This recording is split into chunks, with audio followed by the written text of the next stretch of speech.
Yeah, fight fan. I mean, look, so that Escondido Boxing Academy you see behind me, I believe that was what the first boxing gym I ever went to. Escondido Boxing, I forget what he called it was Joe Crowder's gym.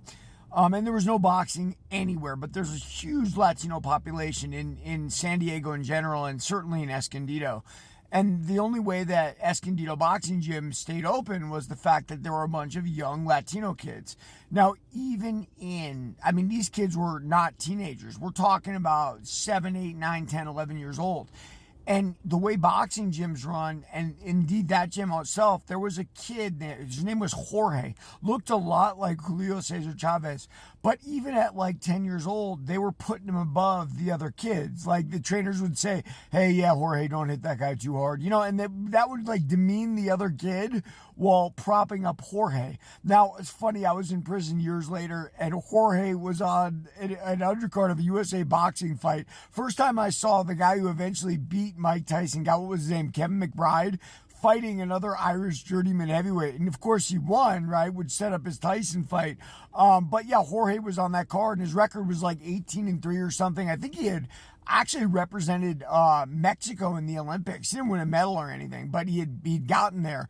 And so what's my point in all of this? That, we make stars out of people because the gym's hopeful for their future. And that's particularly bad in boxing, right? Because in boxing, it's the star and then everybody else. Now, has MMA improved that at all?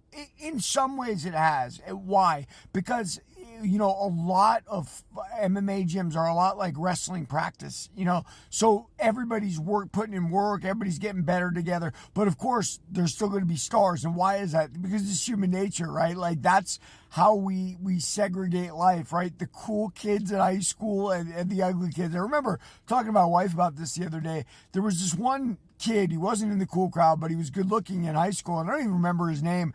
But I thought to myself, well, like, what disqualifies him from the cool crowd? Nothing. Like, it's these weird opinions we have as human beings and whatnot. And, we segregate ourselves that way, whether we're talking about society and growing up or whether we're talking about fight gyms. And it's very weird. Like, why does Eric Nixick, why is he the trainer du jour? Like, what makes him? I guarantee you it has less to do with his ability to train people than it has to do with his ability to deal with people, right? And that's just the way things will always be. But, listen, man, it gets better little by little. Maybe I think MMA is maybe a little bit better than boxing used to be, but not really at the end of the day. Like I said, my criminal book and my fight book are very much the same. Why? Human nature. It does not change. Thanks for chiming in, fight fan. Everybody read my book, Warrior of the